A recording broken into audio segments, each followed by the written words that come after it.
Sommes là pour faire un point post 24 mars et vous parler de la suite. La première des choses que nous avons à dire, c'est que nous sommes très heureux, et le mot est faible, de cette historique réussite du peuple français.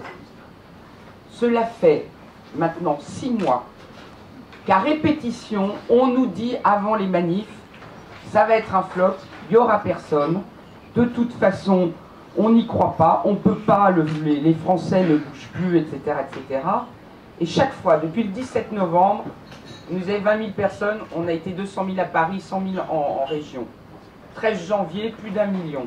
On nous a fait disparaître, on a fait le CESE, on nous a fait 700 000 pétitions attestées par l'huissier, monsieur le maire. Par l'huissier et par le bureau du CESE lui-même. Voilà. Ils ont considéré que c'était recevable sur la forme. Voilà. Et en face, eh bien, on nous les met à la poubelle. Donc, sentant la pression monter, nous étions donc prêts pour ce 24 mars, et en revanche, ne nous sentant pas écoutés, nous avions demandé l'endroit le plus symbolique pour parler au président de la République. Vous savez les atermoiements et surtout, cette fois-ci, l'interdiction à 4 jours de la manifestation. 4 jours. Là-dessus, la négociation sur la Grande Armée et surtout sur la place de l'Étoile. Une fois donnée, puis retirée. Et donc, un appel véritable au dernier moment en massicotant nos affiches, nos tracts, en retirant ce qui a évidemment coûté encore de l'argent pour annoncer la Grande Armée, en 2 jours. En 2 jours. Dimanche des Rameaux en plus. D'aucuns nous disaient, de vos collègues nous disaient, oui mais comme c'est une manif de cathos, ils ne seront pas là parce que c'est les Rameaux. On a tiré les conclusions, hein, ils n'étaient pas là. Il était 1 400 000. Donc il n'y avait pas que des cathos dans cette affaire. Vous voyez? Il se passe quelque chose aujourd'hui en France d'absolument impensable, impensé, qui dépasse tout. C'est le mouvement de la conscience, mes amis. Et le mouvement de la conscience pour la préservation de la dignité de l'être humain, eh bien, ça ne s'arrête pas. Malheureusement, face à cela, qu'avons-nous comme réponse du pouvoir? Néant. Néant, quand je dis néant, c'est un point de néant qui n'a pas de commune mesure. Le président de la République nous a parqués d'un côté, a laissé les Champs-Élysées totalement vides, ne nous a pas entendus et a communiqué le soir même sur le Centrafrique. La France, on ne sait pas où elle est, on ne la voit pas.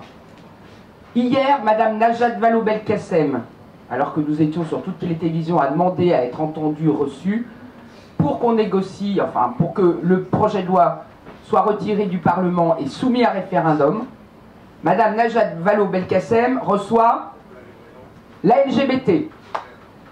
Mais si ce n'est pas de la provocation, on se demande véritablement ce que c'est. Ils ne veulent pas nous répondre, et on apprend par l'entourage, comme ça, dans la nébuleuse autour de l'Élysée, eh bien que nous avons déjà été reçus en janvier, et ça va bien comme ça, et que le président n'a rien d'autre à dire, et qu'il parlera jeudi soir aux Français. Devant un tel refus, autisme, les députés en ont parlé hier à l'Assemblée nationale, enfin en ont demandé au Premier ministre et au ministre de l'Intérieur pourquoi ils s'obstinaient à rester sur une position que toute évidence, toute réalité populaire conteste, cette position véritablement voilà, de crispation par rapport au peuple. Le ministre Valls a répondu, il n'y avait que 300 000 manifestants et c'est les organisateurs qui ont été débordés. Alors là, supplément de provocation. Nous, si ça avait débordé, mes amis, 1 400 000, mais ça aurait été un massacre, avec des blessés, pour ne pas dire des morts. Il n'y a eu que des gens gazés par les forces de police sans sommation. Alors on va arrêter. Alors même, et je tiens à le dire, mais je ne Évidemment, c'est parce qu'il y a eu des débordements. Pourquoi il y a eu des débordements? Mais c'est très simple, parce qu'il n'y avait pas de place. Alors que nous avions demandé suffisamment d'espace au préfet de police, le général Darry qui est là, qui a mené les négociations, pourra en témoigner, je vous passe la parole juste après. Mon général, il ne faut pas dire mon, je crois. Mon Bruno. Mon Bruno.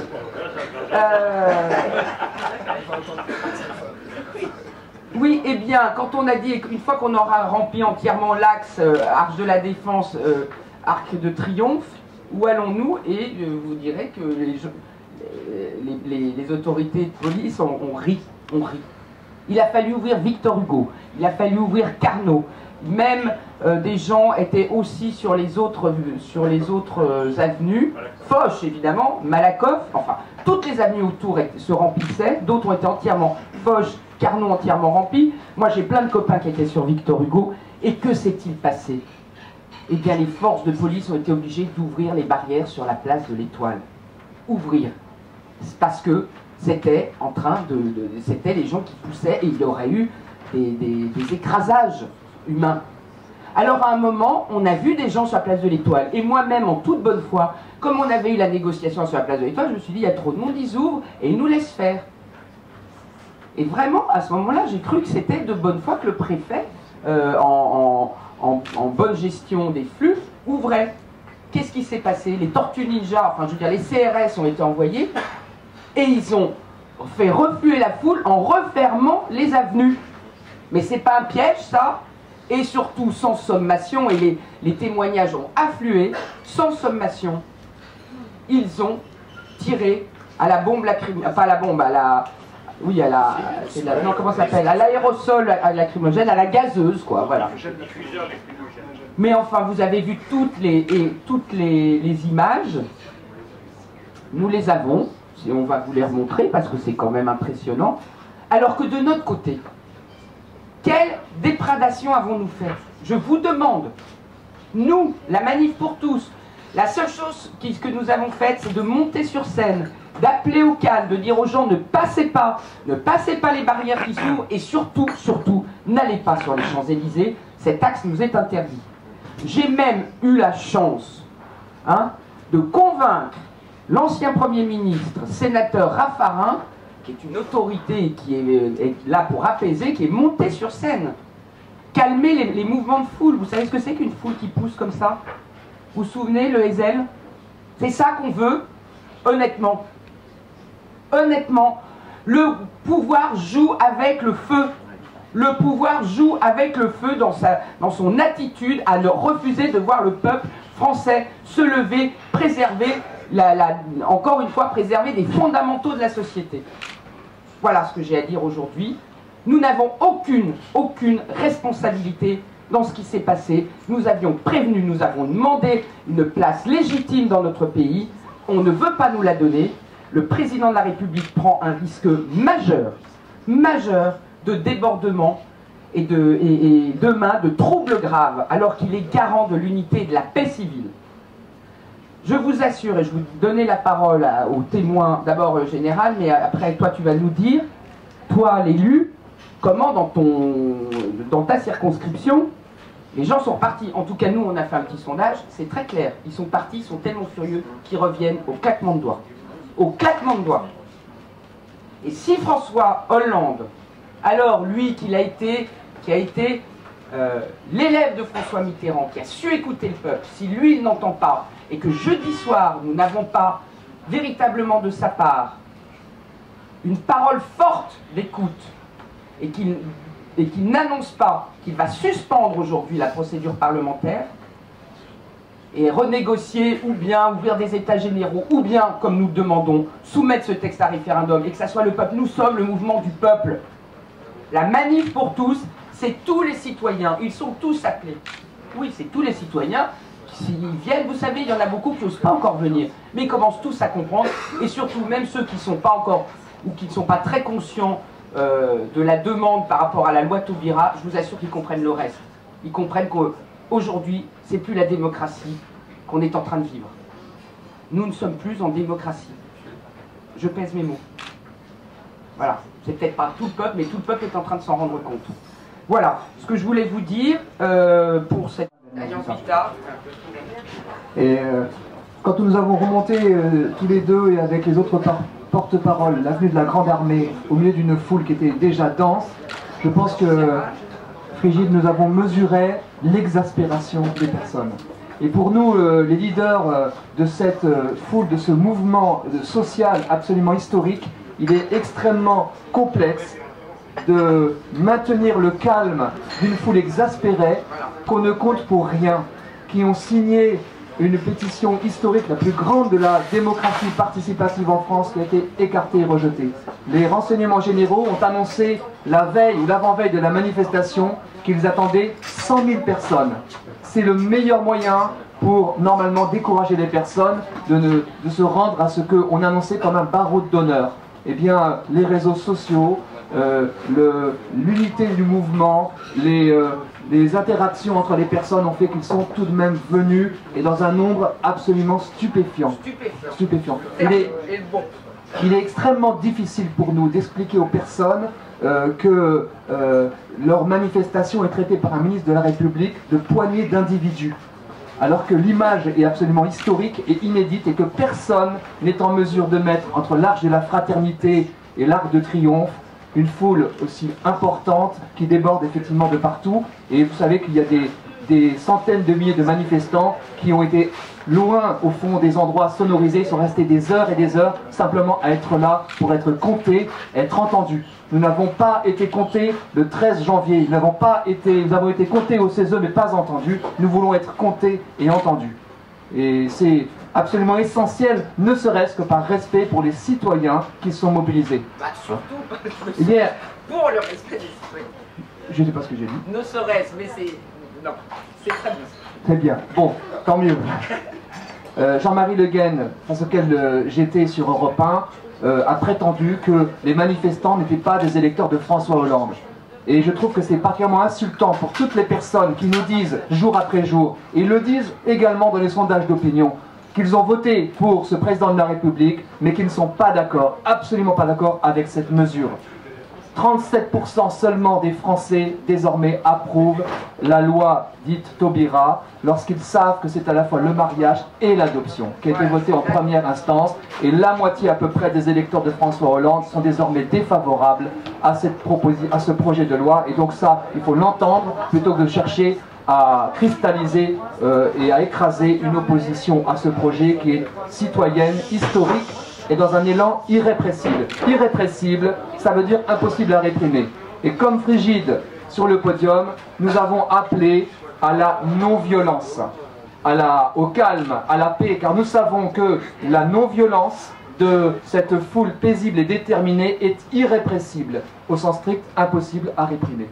Et nous continuerons de manière tenace et ferme et paisible, mais sans rien lâcher, car ce mouvement, il aurait pu effectivement, des pronostiqueurs l'ont dit, être dilapidé, se perdre par un échec du 24 mars. Beaucoup le pronostiquaient et le pensaient, et peut-être qu'ils avaient des bonnes raisons de le penser, d'après leurs référents. Mais les référentiels de la manif pour tous, eh bien nous n'avons pas le logiciel pour l'expliquer. Alors 1, 2, 3, eh bien tout est possible, et le mouvement s'amplifie, et donc nous demandons à être entendus.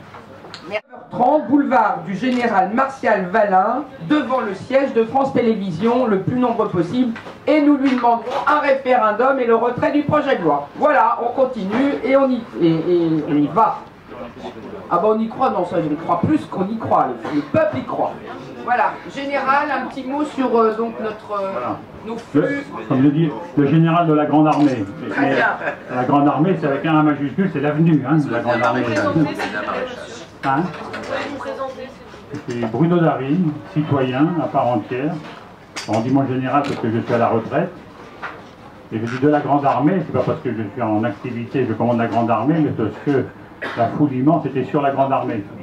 Voilà, ce qui s'est passé en fait, c'est que la manifestation a été largement sous-évaluée par le ministère de l'Intérieur. Vous l'avez dit, hein, la veille. Alors, le seul média ou le seul écho qu'on a eu de cette manifestation la semaine avant, hein, c'était le ministère de l'Intérieur qui a prévu 100 000 personnes. Alors, ou c'était de l'intox, ou alors il faut qu'il révise complètement ses services de renseignements généraux. Parce que si c'est des informations qu'il a, alors c'est grave.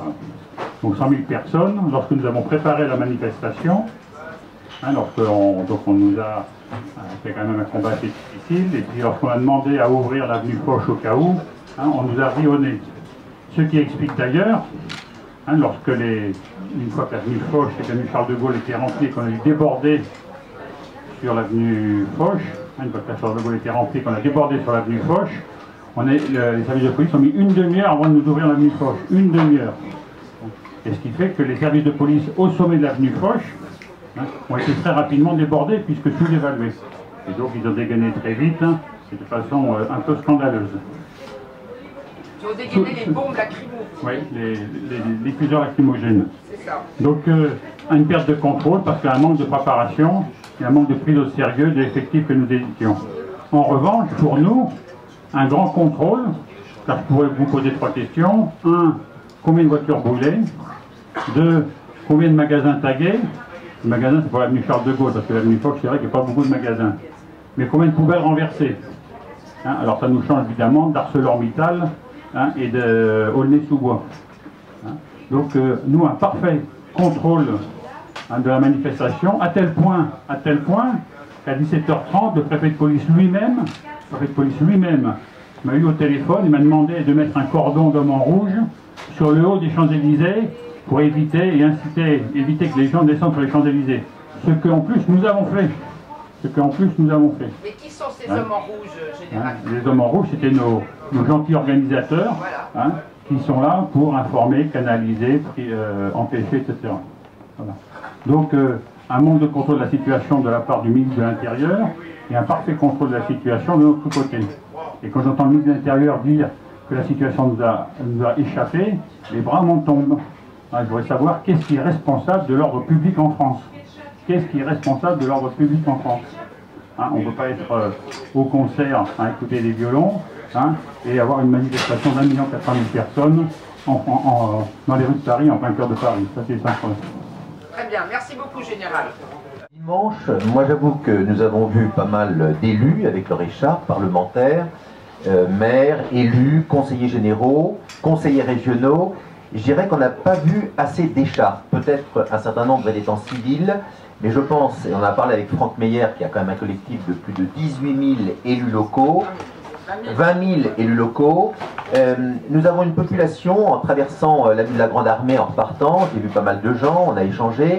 Je pense qu'aujourd'hui, la population est en attente de la position de leurs élus. Je rappelle que dans 1 an, il y a des élections municipales, et puis le renouvellement du Sénat pour moitié, et les gens en sont conscients. Et je pense que les élus vont devoir rendre des comptes. Ça veut dire qu'il faut qu'ils se positionnent sur le sujet. Et hier soir, pour toutes les Yvelines, nous avions une réunion avec le Conseil général, Gérard Larcher, les sénateurs, non pas sur le sujet de la loi Taubira, mais sur les autres lois qu'on est en train de faire présenter au Sénat, et une loi extrêmement importante sur la réorganisation de tout notre pays sous forme de métropole. C'est un tsunami au niveau de l'organisation, de la gouvernance, de l'organisation de nos communes, de nos intercommunalités, de nos départements, de nos régions. Et on voit là encore, c'est le Conseil d'État qui travaille le projet du gouvernement, comment le gouvernement essaye de passer en force sur une recomposition complète de la façon de vivre pour les Français. Donc la loi sur le mariage et toutes les autres lois qui suivent. Et je pense, et c'est ça, Brigitte, qui me paraît très important, c'est que l'élargissement au débat sur la loi Taubira, il est là. C'est-à-dire que si demain, tu lances avec nous tous une nouvelle manifestation parce que ils ne veulent pas, quand on dit on les entend pas, si on les entend, ils veulent s'entêter avec cette loi pour passer en force. Et bien effectivement le feu va déclencher une explosion. Et autant en 68 les étudiants ont entraîné après, je dirais, l'ensemble de la population, aujourd'hui c'est nous qui pouvons entraîner l'ensemble des mouvements sociaux. Il y a pour l'instant une hésitation sur le sujet. Si l'association est faite, eh bien c'est une révolution. Franchement, c'est ce que nous ressentons au niveau de la population qui nous en parle et autres. Donc, pour nous, les élus, nous devons être en vigilance totale pour être en osmose avec la population. C'est ce qu'on est en train de sentir. On est à un virage, à un tournant, même si l'avenue de la Grande Armée est toute droite, et j'ai été impressionné entre l'Arche de la Défense et l'Arc de Triomphe de voir ce peuple, mais c'était gigantesque. Et donc voilà ce que je voulais dire.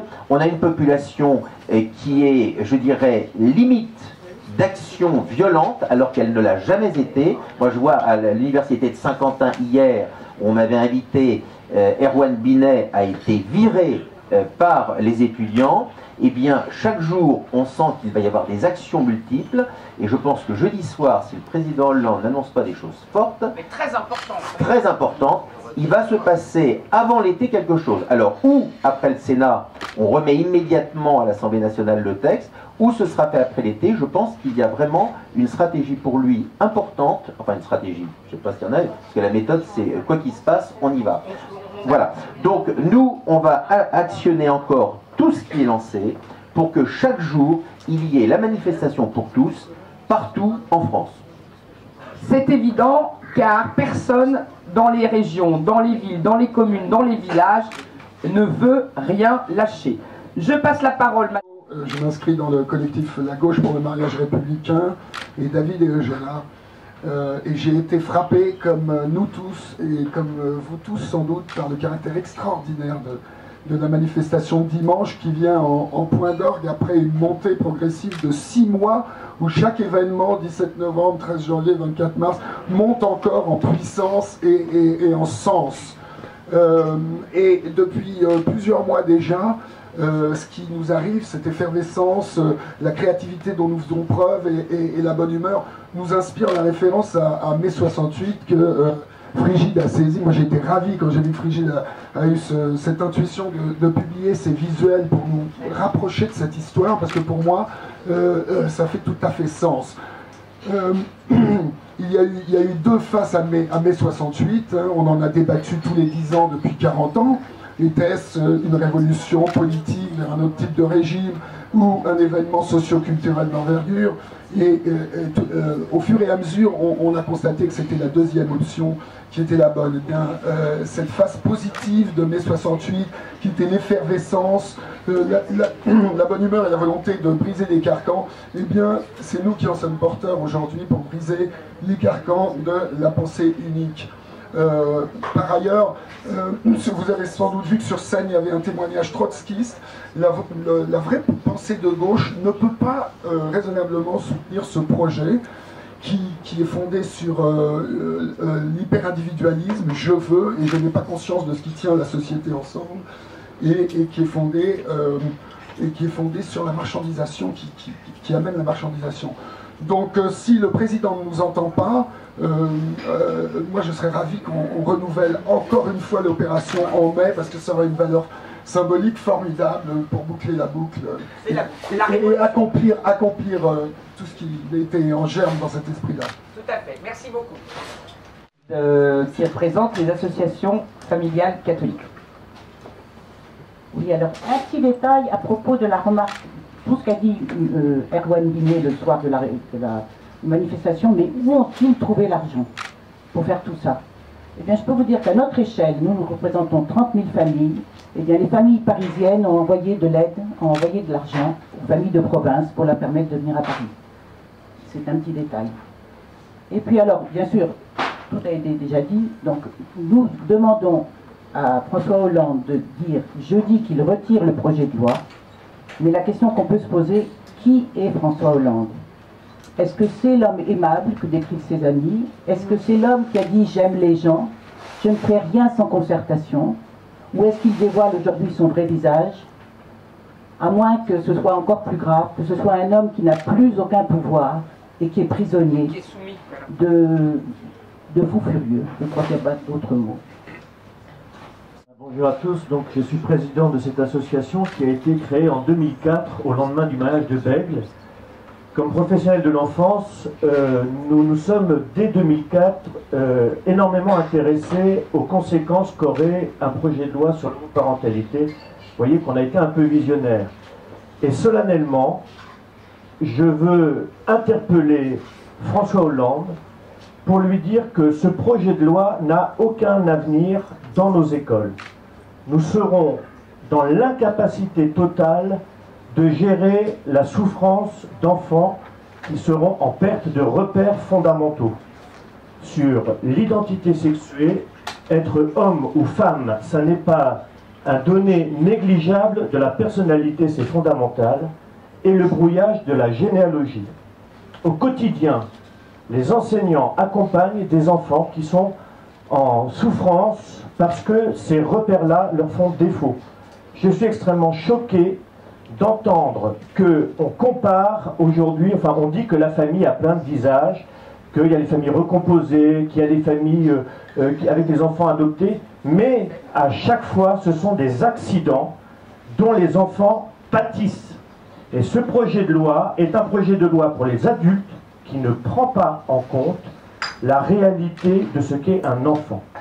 Donc nous alertons solennellement Monsieur Hollande. Il y a une affiche dans Paris en ce moment. Nous faisons le maximum, vous savez, c'est sur le nettoyage. Hein, nous faisons le maximum, ne nous demandez pas l'impossible. Monsieur Hollande, les enseignants de France font le maximum pour accompagner les enfants dans la souffrance qu'ils vivent au quotidien. Ne nous demandez pas l'impossible. Une seule chose est possible, c'est le retrait de lois et des assises comme nous le demandons depuis 2004. Il y a des choses à faire évoluer. Nous demandons des états généraux sur la famille, l'enfance et l'éducation. Thomas, donc du Forum politique chrétien, donc pasteur évangélique. Je pense que nous tous, nous sommes bien réveillés sur ce qui s'est passé effectivement le 24. Je pense que pendant beaucoup de jours, on était là, on se demandait, on voyait bien la situation, mais je pense que tout le monde s'est réveillé. Aujourd'hui, ce peuple qui se lève compte quand même sur nous pour pouvoir emmener les choses à un accomplissement. Et je pense que si on peut parler de mai 68, il faut quand même le voir un peu à l'envers. Je pense qu'aujourd'hui, tout le monde voit bien qu'on est allé trop loin dans l'individualisme, dans le culte du plaisir personnel, et qu'aujourd'hui, les familles sont inquiètes par rapport à l'avenir, notamment de leurs enfants. Et donc, il faut aujourd'hui que nous ayons le courage de reconnaître que, tant qu'il manque ces fondements humains, lorsqu'on ne peut pas reconnaître ce qui est naturel et ce qui est véritable, eh bien, on tombe tout simplement dans une séduction préjudiciable. Donc, derrière, quand même, ces lois, il y a bien des idéologies très versatiles, pernicieuses, que tout le monde s'en rend compte au fur et à mesure. Je m'appelle Myriam, je suis membre de l'association Fils de France et je m'occupe de la mobilisation des musulmans. Juste rapidement, j'ai cru comprendre qu'en fait, effectivement, il y a une inégalité entre les homosexuels qui ont accepté leur nature pleinement et qui ont accepté de faire le deuil de leur enfantement en acceptant leur relation inféconde, avec des homosexuels qui refusent leur nature, effectivement, et qui réclament le mordicus, voilà, qu'on mette en place des systèmes médicalisés. Voilà. C'est ce que j'ai cru comprendre de tout le monde. Alors je tenais rapidement à dire, premièrement, que désolé, je suis arrivée en retard, j'ai pris le RER, et j'ai pris le RER1 entre La Défense et Étoile. Alors, il faut savoir qu'entre La Défense et Étoile, en RER, c'est 5 minutes. 5 minutes. Et je me disais dans ma tête en arrivant, vous imaginez la marée humaine que ça a dû être pour avoir rempli l'équivalent de 5 minutes de RER entre deux stations. C'est énorme, c'est hallucinant, et on nous dit qu'on est 300 000. Alors, je me dis que si la préfecture de police, ou si la police compte les actes de délinquance comme elle compte les manifestants, on peut s'inquiéter de l'état de la France. Alors, ce que je voulais dire également, c'est que j'ai beaucoup travaillé auprès des communautés musulmanes pour les faire bouger, pour les pousser à venir à cette manifestation. Évidemment, pour la conviction, ils étaient tous d'accord avec nous. Et ils étaient tous de notre côté, ils ont compris que c'était une loi qui était délirante, mais enfin, on a eu, oui, il y en avait plus cette fois-ci de manière évidente, oui. Et il y a deux propos qui sont revenus très souvent lors de nos tractages, lors de nos discussions avec les musulmans. C'est 1, j'ai voté Hollande et je le regrette. 2, la prochaine fois je ne vote plus à gauche. Et ça, c'est un message qui est très très fort. Et ce n'est pas que les musulmans. Mais c'est vrai que les musulmans, d'après les sondages, il me semblait qu'ils étaient 93% à avoir voté Hollande aux dernières élections présidentielles, pour ceux qui ont voté bien sûr. Alors là c'est un message fort. C'est un message très très fort parce que les prochaines élections sont les élections locales. Et aux élections locales, on vote quand même les grands électeurs de nos sénateurs qui vont décider ce 4 avril de faire passer ou non cette loi. Alors ce que je tiens à dire, c'est que faites attention, parce que les musulmans sont extrêmement choqués par ce qui se passe et par ce type de loi qu'on essaye de faire passer. Ils sont extrêmement attachés aux valeurs familiales et extrêmement attachés au bien-être de l'enfant. C'est central pour nous. Donc il faut bien se rendre compte de toute une frange de la population que le gouvernement actuellement est en train de secouer. Et enfin, je tiens à dire qu'il n'est nul besoin d'essayer de nous amadouer avec des lois du style le droit de vote des étrangers, parce que ça ne prendra pas. On n'est pas idiots. Voilà, je vous remercie. Bravo, merci beaucoup. Voilà, la générosité des personnes. Mais dans cet appartement-là, il y a une pièce de fond, c'est l'adoption plénière. Elle a été votée et encore beaucoup de Français l'ignorent. Mais derrière, c'est automatique l'articulation par jeu de domino avec la procréation artificielle, puisque les premiers enfants qui feront l'objet de demandes d'adoption, ce sont ceux qui auront été conçus artificiellement par des femmes avec donneur anonyme de gamètes, escamotant toute paternité, par des hommes à l'étranger avec gestation pour autrui, qui ramènent les enfants en France, et les premières demandes d'adoption, revendications d'adoption seront faites par les compagnons de ces hommes et par les compagnes de ces femmes. Et donc à partir du moment où la loi Taubira serait votée, automatiquement on encourage le flux au départ illégal de la procréation artificielle. Et nous voulons donc dénoncer ce saucissonnage du projet qui vise à enfumer les personnes et qui a des conséquences gravissimes.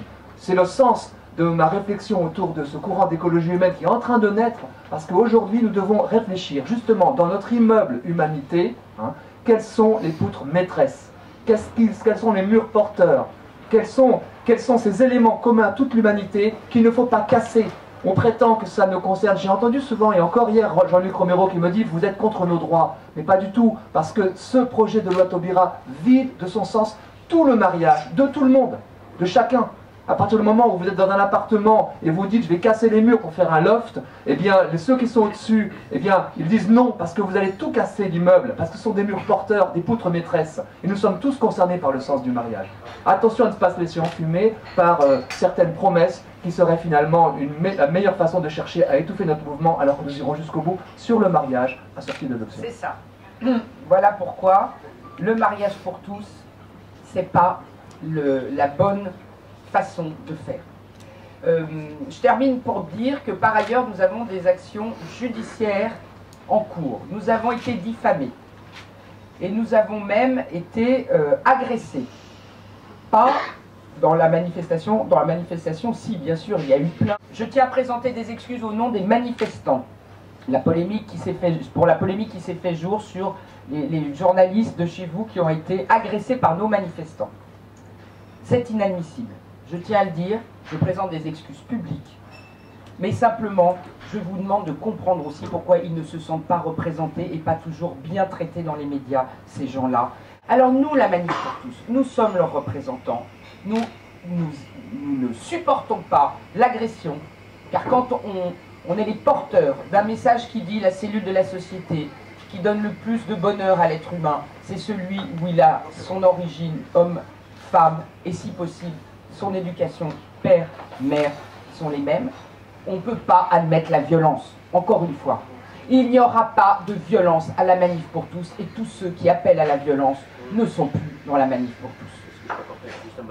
Donc encore une fois, pardon aux journalistes molestés, et quant à ceux qui ont été gazés, il y en a plein qui se sont retrouvés chez nous et que nous avons soignés. Cécile, notre représentante d'Homovox, a même emmené un journaliste à l'hôpital. Voilà, c'est pour le faire soigner. Je voudrais juste donner un petit mode d'emploi. Beaucoup de gens m'ont demandé pour porter plainte. Les seules plaintes qui peuvent être recevables, c'est les personnes qui ont été gazées et qui ont été à l'hôpital ou voir un médecin. Il faut obligatoirement ce qu'on appelle un certificat descriptif pour pouvoir porter plainte. S'il n'y a pas de certificat descriptif médical, ça ne peut pas être reçu. Donc, toutes les personnes qui ont été dans un service d'ophtalmo ou un service d'urgence avec un certificat descriptif peuvent déposer. Et au niveau des procédures, Frigide, il faut rappeler aussi que dans quelques jours, je vais déposer en tant que mandataire des 700 000 pétitions un recours au fond au Conseil d'État, présenté par l'avocat au Conseil d'État, Maître Briard. Donc le mémoire est en cours de finalisation et nous allons le déposer. Les pétitions ne sont pas à la poubelle, elles ne sont pas encore dans les archives du CESE, elles sont entre les deux. Et rien ne nous dit que dans quelques mois, l'affaire ressort. Voilà. Très bien. Alors, il y a les pétitions extrêmement graves. Il y a un jeune, le 21 mars 2013, à la sortie du métro Alésia, un jeune de 26 ans qui a été roué de coups, puis jeté au sol par deux agresseurs armés de coups de poing américains, et qui a fini à l'hôpital. Il y aura évidemment des poursuites. Et par ailleurs, j'apprends qu'à la gare RER de Noisy-le-Sec, c'est une personne d'une cinquantaine d'années qui s'est fait agresser violemment pendant les tractages. Tout ça, c'est pendant les tractages.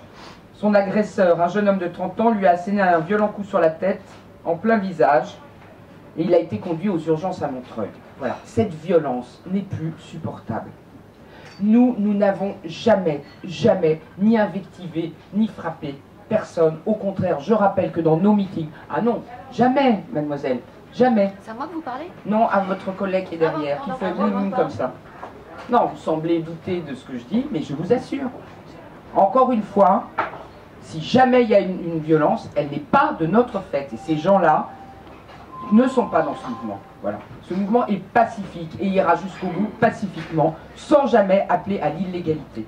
Maintenant, nous avons en revanche eu M. Pierre Berger qui a retweeté un tweet disant « S'il y a une bombe qui explose le 24 mars sur les Champs-Élysées, comptez pas sur moi pour pleurer. » Eh bien, M. Pierre Berger, avec sa notoriété et ce qu'il représente dans le mouvement de soutien avec son argent, exactement au soutien à la cause, enfin de soutien à la loi Taubira, à la LGBT, aux ultra-idéologues de cette mouvance qui veut aujourd'hui donner des droits et une procréation artificielle à tous, et qui a financé François Hollande, sa campagne et la gauche, eh bien, M. Pierre Berger, on réfléchit aujourd'hui aussi, on réfléchit et on est en train de travailler à le traduire devant les tribunaux pour incitation à acte de terrorisme.